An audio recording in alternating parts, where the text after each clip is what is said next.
সুপ্রিয় দর্শক, আসসালামু আলাইকুম। নিউজ 24 এর সকালের সংবাদে আপনাদেরকে স্বাগতম। প্রথমেই জানিয়ে দিচ্ছি সংবাদ শিরোনাম। আরেক হত্যা মামলায় সাংবাদিক দম্পতি শাকিল ফারজানা আবার 5 দিনের রিমান্ডে। শেখ হাসিনা শপথ ভঙ্গ করেছিলেন, রিমান্ডে জানালেন আনিসুল হক। যারা শিক্ষার্থীদের উপর হামলা চালিয়েছে তারা আনসার লীগের সদস্য, মন্তব্য সার্জিস আলমের। পরাজিত শক্তির রূপ বদলে ষড়যন্ত্র করছে, মন্তব্য ইসলামী আন্দোলন বাংলাদেশের। ভারতে অনুপ্রবেশের চেষ্টার অভিযোগে অবসরপ্রাপ্ত বিচারপতি শামসুদ্দিন চৌধুরীর বিরুদ্ধে মামলা। আনসার বাহিনীর 390 জন কারাগারে। শুনছিলেন সংবাদ শিরোনাম। পুরো খবর পেতে ভিডিওটি শেষ পর্যন্ত দেখুন। সর্বশেষ সংবাদ পেতে চ্যানেলটি সাবস্ক্রাইব করুন। এবার বিস্তারিত। আয়া থেকে বিপুল সম্পদের মালিক ঠাকুরগাঁওয়ের মুক্তা রানী। স্বামী মারা যাওয়ার পরে দিকবিদিক শূন্য হয়ে পড়েন মুক্তা রায়। চাচাতো ভাই দুলালের মাধ্যমে আয়া পদে চাকরি শুরু করেন সিভিল সার্জন অফিসে। চাকরিতে থাকা অবস্থায় সখ্যতা গড়ে ওঠে সাবেক পানি সম্পদ মন্ত্রী ও স্থানীয় সংসদ সদস্য রমেশ চন্দ্র সেনের সঙ্গে। তারপর থেকে আর পেছনে ফিরে তাকাতে হয়নি তাকে। 4 বছর চাকরি করে ছেড়ে দেন সেই চাকরি। মুক্তা রায় থেকে হয়ে ওঠেন মন্ত্রী এমপির দ্বিতীয় বউ খ্যাত মুক্তা সেন। শুরু হয় মুক্তা সেনের কোটিপতি হওয়ার উত্থান। কয়েক বছর আগেও যার নুন আনতে পান্তা ফুরিয়ে যেত সেই মুক্তা এখন শত কোটি টাকার মালিক। ঠাকুরগাঁও সদর উপজেলার গড়িয়া ইউনিয়নের চকহলদি গ্রামের বাসিন্দা মুক্তা রানী। কোর্টে মুহুরি হিসাবে কর্মরত ছিলেন তার স্বামী। যা আয় হতো তা দিয়ে সংসার সবসময় ছিল টানাপেরন। স্বামী মারা যাওয়ার পরে 2 সন্তানের ভবিষ্যতের কথা ভেবে আয়াপদে চাকরি নিয়েছিলেন তিনি। পরে আয়াপদ থেকে চাকরি ছেড়ে নজর দেন 250 শয্যা বিশিষ্ট জেনারেল হাসপাতালে। ঠিকাদারি প্রতিষ্ঠানের মাধ্যমে হাসপাতালের কেনাকাটা, খাবার, আউটসোর্সিং এ নিয়োগ বাণিজ্য করে আঙুল ফুলে কলাগাছ হওয়া শুরু হয় তার। তারপর থেকে হাসপাতালের সব নিয়ন্ত্রণে নিয়ে হয়ে ওঠেন হাসপাতালের রানী মুক্তা সেন। খোঁজ নিয়ে দেখা যায় তার স্থাবর অস্থাবর সম্পদের মধ্যে রয়েছে ঢাকায় 2টি ফ্ল্যাট, রেন্টেকার সেন্টারের শোরুম, ঠাকুরগাঁও পৌর শহরের ইসলামাবাগের দোতলা বাড়ি, শান্তিনগরের 2 জায়গায় প্লট আকারে 5 শতক জমি, পুরাতন বাসস্ট্যান্ড এলএসডি গোডাউনের পাশে 10 শতক জমি, পঞ্চগড় ঠাকুরগাঁও মহাসড়কের পাশে 3 PM চাইনিজ রেস্টুরেন্ট, সদর উপজেলার জগন্নাথপুর ইউনিয়নের বাদুপাড়ায় বাড়ি, জমি ও সয়াবিন তেলের কারখানা, চণ্ডীপুরে জমিসহ বাড়ি, মিল, চাতাল ও পুকুর 2 কোটি 8 লাখ টাকায় কেনার জন্য 30 লাখ টাকা অগ্রিম। আবাদি জমি রয়েছে 20 বিঘা। সদরের গড়িয়া বাসস্ট্যান্ডে 8 শতক জমির উপরে বাড়ি। এছাড়াও নিয়োগ বাণিজ্য, জমি দখল সহ নামে বেনামে সম্পত্তি ও বড় বড় ব্যবসায়ী প্রতিষ্ঠানের শেয়ার হোল্ডার রয়েছেন তিনি। সাবেক খাদ্যমন্ত্রী সাধন চন্দ্র মজুমদারের নওগাঁর অটো রাইস মিল কয়েক কোটি টাকায় কিনেছেন এই মুক্তা সেন। চলতি বছরে মুক্তা সেনের 2 ছেলে তুর্য ও মাধুর্য এন্টারপ্রাইজ নামে পূবালী ব্যাংক হিসাব নম্বরে লেনদেন হয়েছে 20 কোটি 38 লাখ 2,099 টাকা। সাবেক মন্ত্রী ও এমপি রমেশ চন্দ্র সেন আটক হওয়ার পরদিন সব টাকা তুলে নিয়ে বর্তমানে রয়েছে 6,417 টাকা। এছাড়াও জনতা, অগ্রণী ও সোনালী ব্যাংকেও তাদের হিসাব নম্বরে 2 বছরের লেনদেন রয়েছে প্রায় 50 কোটি টাকা। নিজের আখের গুছিয়ে ক্ষান্ত হননি এই মুক্তা সেন। ভাইদের রাজনীতিতে যুক্ত করে ঠিকাদারি ও ব্যবসা প্রতিষ্ঠান করে দেওয়া আর ভাতিজা ভাতিজিদের সরকারি চাকরিও নিয়ে দিয়েছেন এই মুক্তা সেন। আর এক হত্যা মামলায় সাংবাদিক দম্পতি শাকিল ফারজানা আবার 5 দিনের রিমান্ডে। রাজধানীর আদাবরে পোশাক শ্রমিক রুবেল হত্যা মামলায় গ্রেপ্তার 71 টেলিভিশনের সাবেক বার্তা প্রধান শাকিল আহমেদ ও সাবেক প্রধান প্রতিবেদক উপস্থাপক ফারজানা রূপাকে আবার 5 দিন রিমান্ডে নিয়ে জিজ্ঞাসাবাদ করার অনুমতি দিয়েছেন আদালত। একই মামলায় আওয়ামী লীগের প্রচার সম্পাদক আব্দুস সোবহান গোলাপকে 7 দিন রিমান্ডে নিয়ে জিজ্ঞাসাবাদ করার অনুমতি দিয়েছেন আদালত। ঢাকার চিফ মেট্রোপলিটন ম্যাজিস্ট্রেট আদালত আজ রোববার এই আদেশ দেন। উত্তরা থানার একটি হত্যা মামলায় 4 দিনের রিমান্ড শেষ হওয়ার পর আজ সোমবার সাংবাদিক শাকিল আহমেদ ও ফারজানা রূপাকে আদালতে হাজির করে পুলিশ। একই সঙ্গে গতকাল গ্রেপ্তার আব্দুস সোবহান গোলাপকে আজ আদালতে হাজির করা হয়। 3 জনকেই আদাবর থানায় দায়ের করা রুবেল হত্যা মামলায় জিজ্ঞাসাবাদের জন্য 10 দিন রিমান্ড চেয়ে আবেদন করে পুলিশ। উভয় পক্ষের শুনানি নিয়ে আদালত শাকিল ফারজানা দম্পতিকে 5 দিন এবং আব্দুস সোবহান গোলাপের 7 দিনের রিমান্ড মঞ্জুর করেন। শেখ হাসিনা শপথ ভঙ্গ করেছিলেন, রিমান্ডে জানালেন আনিসুল হক। রিমান্ডে থাকা সাবেক আইনমন্ত্রী আনিসুল হক ডিবিকে জানিয়েছেন, রাগ অনুরাগের বশবর্তী হয়ে বিভিন্ন সময় একগুঁয়েমি সিদ্ধান্ত নিয়ে শেখ হাসিনা তার শপথ ভঙ্গ করেছেন।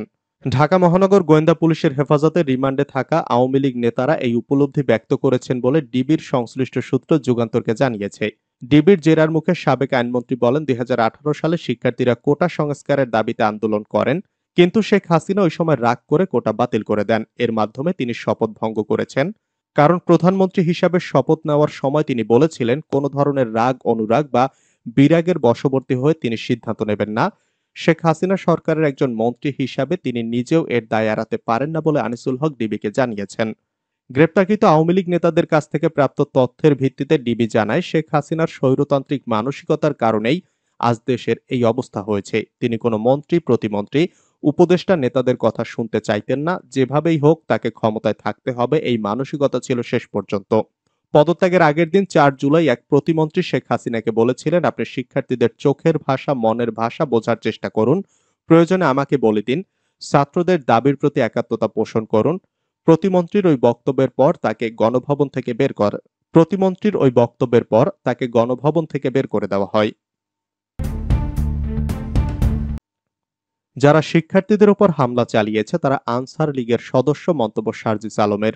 সচিবালয়ের সামনে শিক্ষার্থীদের উপর পোশাকধারী আনসার লীগের সদস্যরা হামলা করেছে বলে অভিযোগ করেছেন বৈষম্য বিরোধী ছাত্র আন্দোলনের অন্যতম সমন্বয়ক শারজিস আলম। সোমবার সন্ধ্যায় ঢাকা বিশ্ববিদ্যালয়ের রাজু ভাস্কর্যের সামনে বিক্ষোভ সমাবেশে তিনি অভিযোগ তোলেন। শারজিস বলেন, সচিবালয়ের হামলায় আমাদের অর্ধশতাধিক ভাই আহত হয়েছেন। ২০ জন ঢাকা মেডিকেল কলেজ হাসপাতালে ভর্তি রয়েছে। এদের মধ্যে ২ জন মৃত্যুর সঙ্গে পাঞ্জা লড়ছেন, একজনের অস্ত্রোপচারও হয়েছে। আমাদের সমন্বয়ক হাসনাত আবদুল্লাহর অবস্থার অবনতি হওয়ায় ঢামেক থেকে সিএমএইচে নেওয়া হয়েছে। তিনি বলেন, অন্তর্বর্তী সরকারের বয়স ১ মাসও হয়নি। কখনো বলবো না সরকারের সমালোচনা করবেন না, প্রশ্ন করবেন না। আমরাও আপনাদের যৌক্তিক উপায়ে সমালোচনায় উৎসাহিত করি। আমরাও চাই প্রশ্ন করতে, কিন্তু ফ্যাসিস্ট সরকার গত ১৬ বছরের যে একক সিস্টেম তৈরি করে দিয়েছে, নতুন সরকারের সেই সিস্টেম বুঝতেও কয়েক মাস সময় প্রয়োজন। ফ্যাসিস্ট সরকারের ১৬ বছরে আমলাতন্ত্র থেকে শুরু করে সরকারি সব প্রতিষ্ঠানে যেসব মদতপুষ্ট ও দুর্নীতিবাজদের বসিয়েছেন, তাদের মূল উৎপাটনের পর দেশ সংস্কারের দাবি জানিয়েছেন শারজিস। তিনি আরো বলেন, যারা আনসার বাহিনীর নাম করে সচিবালয় শিক্ষার্থীদের উপর হামলা চালিয়েছে তারা আনসার লীগের সদস্য। ফ্যাসিস্ট সরকারের সময় জনগণকে সেবা না দিয়ে তারা লীগকে সেবা দিয়েছে। কারণ এসব আনসাররা যোগ্যতার ভিত্তিতে চাকরিতে না এসে লীগের তোষামত করে পা চেটে এসেছিল। যিনি আনসারদের নেতৃত্ব দিয়েছেন তিনি স্বেচ্ছাসেবক লীগের নেতা। যারা আন্দোলন ও হামলা করেছে তাদের চিহ্নিত করে আইনের আওতায় এনে বিচারের দাবি জানিয়েছেন শারজিস।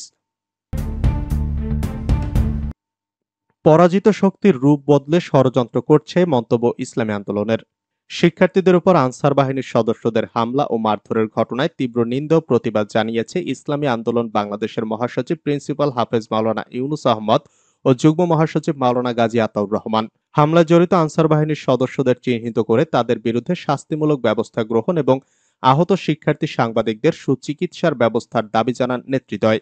সোমবার এক যৌথ বিবৃতিতে নেতৃদ্বয় বলেন, বর্তমান অন্তর্বর্তীকালীন সরকার একটি অস্থির সময় দেশের হাল ধরেছে। সরকারকে বিব্রতকর পরিস্থিতির মধ্যে ঠেলে দিতে ৫ই আগস্টের পর থেকে পরাজিত শক্তি কখনো হিন্দু, কখনো আনসার সেজে চক্রান্ত করছে। তারা বলেন, গত ৫ই আগস্ট বৈষম্য বিরোধী ছাত্র জনতার গণ অভ্যুত্থানে দেশ ছেড়ে পালিয়েছেন স্বৈরাচার শেখ হাসিনা। আওয়ামী লীগের দুর্নীতিবাজ নেতাকর্মীরাও আত্মগোপনে রয়েছেন। তবে পতন হলেও প্রশাসনের বিভিন্ন প্রতিষ্ঠানে স্বৈরাচারের দোসর ও প্রেতাত্মারা এখনো রয়ে গেছে। নেতৃত্বে আরো বলেন, দেশের মানুষ যখন বন্যা কবলিতদের নিয়ে ব্যস্ত এবং বন্যার্ত মানুষের সহযোগিতায় প্রাণ খুলে কাজ করছে, ঠিক সে মুহূর্তে আনসারদের দিয়ে পরাজিত শক্তি দেশকে অকার্যকর করার চক্রান্তে মেতে উঠেছে। নেতৃত্বে গ্রেপ্তারকৃত আনসার সদস্যদের রিমান্ডে নিয়ে তাদের পেছনের শক্তিগুলোকে চিহ্নিত করার দাবি জানান। ভারতে অনুপ্রবেশের চেষ্টার অভিযোগে অবসরপ্রাপ্ত বিচারপতি শামসুদ্দিন চৌধুরীর বিরুদ্ধে মামলা। সিলেট সুপ্রিম কোর্টের অবসরপ্রাপ্ত বিচারপতি এইচ.এম. শামসুদ্দিন চৌধুরী মানিকের বিরুদ্ধে অবৈধভাবে ভারতে প্রবেশের চেষ্টার অভিযোগে মামলা করেছে পুলিশ। গত শুক্রবার রাতে সিলেটের কানাইঘাট উপজেলার সীমান্তবর্তী এলাকা থেকে স্থানীয়দের সহায়তায় তাঁকে আটক করেন বর্ডার গার্ড বাংলাদেশের সদস্যরা। কানাইঘাট থানার ভারপ্রাপ্ত কর্মকর্তা মোহাম্মদ জাহাঙ্গীর হোসেন আজ সোমবার সন্ধ্যা ৭:15টার দিকে প্রথম আলোকে মামলার তথ্য নিশ্চিত করেছেন। ভারতে অনুপ্রবেশের চেষ্টার দায়ে পাসপোর্ট আইনে গতকাল রোববার রাতে পুলিশ বাদী হয়ে মামলাটি করে দিয়েছে বলে জানিয়েছেন তিনি। আনসার বাহিনীর ৩৯০ জন কারাগারে। পৃথক ৪টি মামলায় গ্রেপ্তার আনসার বাহিনীর ৩৯০ জনকে কারাগারে পাঠানোর আদেশ দিয়েছেন আদালত। ঢাকার চিফ মেট্রোপলিটন ম্যাজিস্ট্রেট আদালত আজ সোমবারে আদেশ দেন। এর আগে রাজধানীর শাহবাগ, রমনা, পল্টন ও বিমানবন্দর থানায় দায়ের করা পৃথক 4টি মামলায় আনসার সদস্যদের গ্রেপ্তার দেখিয়ে ঢাকার আদালতে হাজির করা হয়। পরে তাদের কারাগারে আটক রাখার আবেদন করা হয়। অপরদিকে আনসার সদস্যদের পক্ষে জামিন চেয়ে আবেদন করা হয়।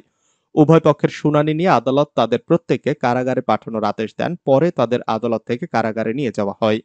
পুলিশ ও আদালত সংশ্লিষ্ট সূত্রগুলো বলছে, শাহবাগ থানায় দায়ের করা মামলায় 191 আনসার সদস্য, রমনা থানার মামলায় 98, পল্টন থানার মামলায় 95 ও বিমানবন্দর থানার মামলায় 6 জনকে গ্রেপ্তার করে পুলিশ।